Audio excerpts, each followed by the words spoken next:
call, Chris Hipkins. Thank you very much, Mr Speaker. And Mr Speaker, that speech said everything about the National Government's priorities. They now regard the Labor Party's 9 years in government as reckless. So what is it that they regarded as so reckless? 9 surpluses in a row. Clearly reckless, according to the National Government. 9 surpluses in a row. Record low unemployment. That's a reckless idea. What a reckless idea that we get people into work. That's recklessness, according to the National Party. Record low debt in New Zealand's history. That is reckless, according to the National Government. What a reckless, irresponsible government that will deliver those things for New Zealand. It says everything about the National Government's current economic management that they think that is reckless.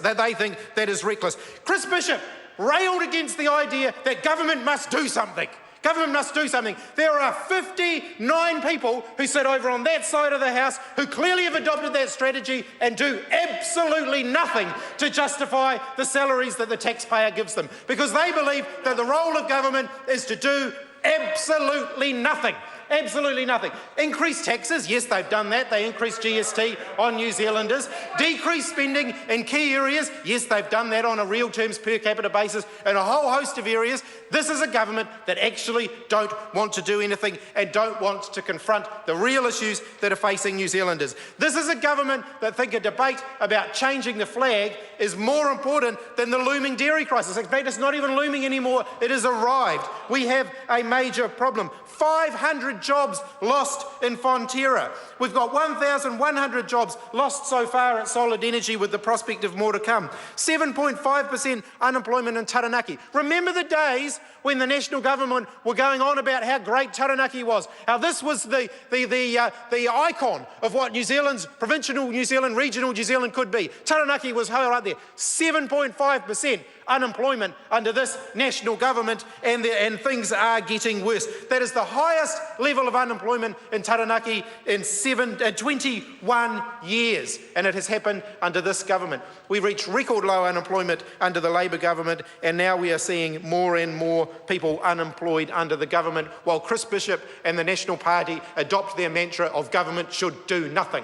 That it was the biggest message from that 10-minute contribution, Chris Bishop saying that the idea that government should do something was preposterous, and that government should in fact do nothing. 50,000 people, more people, are unemployed today than when John Key became the Prime Minister. That is one of the many legacies that this National Government will be leaving for New Zealand. Their priorities are all wrong. They want to change the flag, not fix the dairy crisis. They want to put in sun decks and $140,000 televisions in their head offices and not deal with the housing crisis. They want to pump up the beehive salaries whilst turning a blind eye to the fact that unemployment is going up under this National Government. This is a government that is breaking so many of the promises it made to New Zealanders. What we do know, of course, there was no more privatisation under National. The privatisation agenda had ended, unless, of course, it's a state house, or if it's some land, or if it's all those other things they're selling off. Apparently that's not privatisation, despite the fact that something that was owned by government is no longer going to be owned by government. Somehow that doesn't fit the definition of privatisation under National anymore. Of course, what we know about the National Party is if they can't sell it, they'll cut it. If they can't cut it, they'll restructure it. If they can't restructure it, they'll try and contract it out. And if they can't contract it out, well, goodness knows what happens then. They simply try and ignore it. A budget of broken promises. The surplus. We spent a lot of the budget debate talking about the surplus, and then, goodness me, a surplus just sort of popped up. It's only a temporary surplus, but it did pop up. Do you know what one of the biggest contributors to the surplus was? Underspend in education. So money that they had budgeted to spend on education, they didn't actually spend on education. And that was one of the biggest contributors to this little tiny surplus that just popped up out of nowhere. They stopped spending money that was budgeted for education. And where did they stop spending it? Well, they released this breakdown that accounted for about 40% of the underspend. Where was the rest of that money? Where was the rest of that money that they didn't spend on education that they'd budgeted for? Well, I found out. Know where it is. It's the Investing in Education Success, the flagship program that the government have in the education area, and they're underspending in it. They can't give the money away. They cannot give the money away for their flagship education program, and that is how they eke out a surplus, by stopping spending money on health and education. Areas where New Zealanders know that money is so sorely needed, this government is so determined that they'll eke out some kind of face-saving surplus for Bill English by underspending in education. And I think that is totally and utterly wrong, and it says everything about their priorities. Mr. Speaker, I want to talk about the sell-off of state housing, because in an area like the Hutt Valley where we have a lot of state houses, that will bite. That will hurt people in the Hutt Valley, and it already is. Because what we're seeing is the wholesale sell-off or demolition of state houses throughout the Hutt Valley. Areas where there was high concentrations of state housing, there is now vacant land, empty land. And what happens to that? It gets sold off, and new houses get built. Well, here's the real rort. And this is just amazing. They won't release figures on this because they know it's so damning.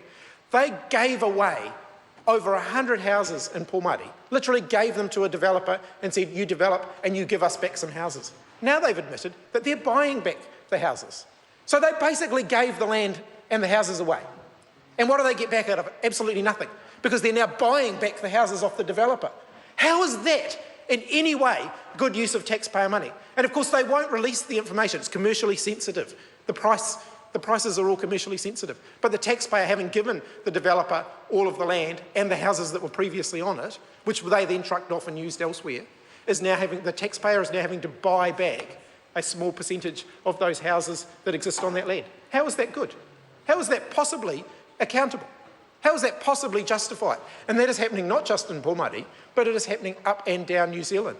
And I think these commercial geniuses in the National Party, I tell you, private interests see them coming.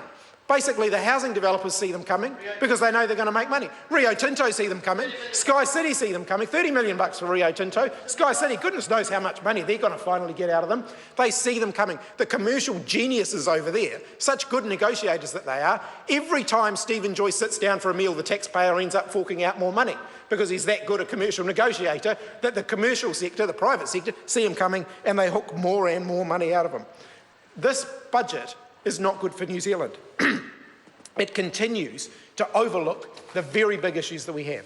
The housing crisis. $1 million to buy a house in Auckland will be the average house price in Auckland within a short space of time. That is outrageous. It means that there is a whole generation of people who will not be able to buy a house in Auckland.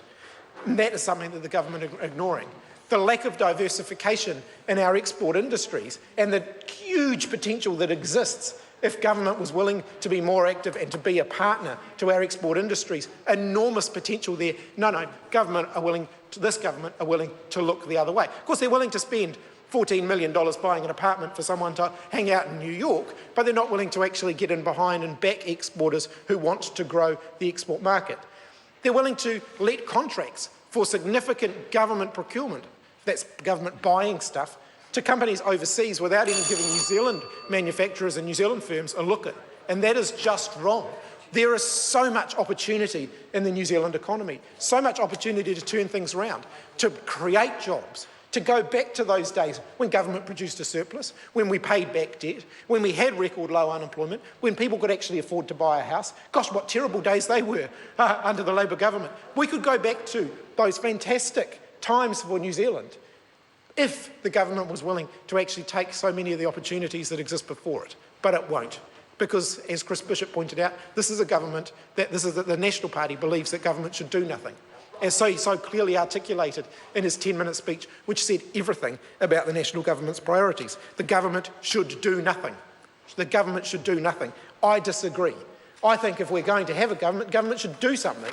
Government should make sure that the conditions are right for job creation, for people to be in work, for people to be buying houses, for housing to be affordable, for our export industries to thrive. I believe those are functions that the government should undertake, not under this national government. That is not happening, and New Zealanders are being shortchanged, but New Zealanders are seeing through it, and New Zealanders have had enough, and New Zealanders want to see the government stepping up, and they're not seeing it, and they're growing tired of the national government, and they're growing tired of the arrogance of the national government. They want a government with vision, and they know they haven't got one.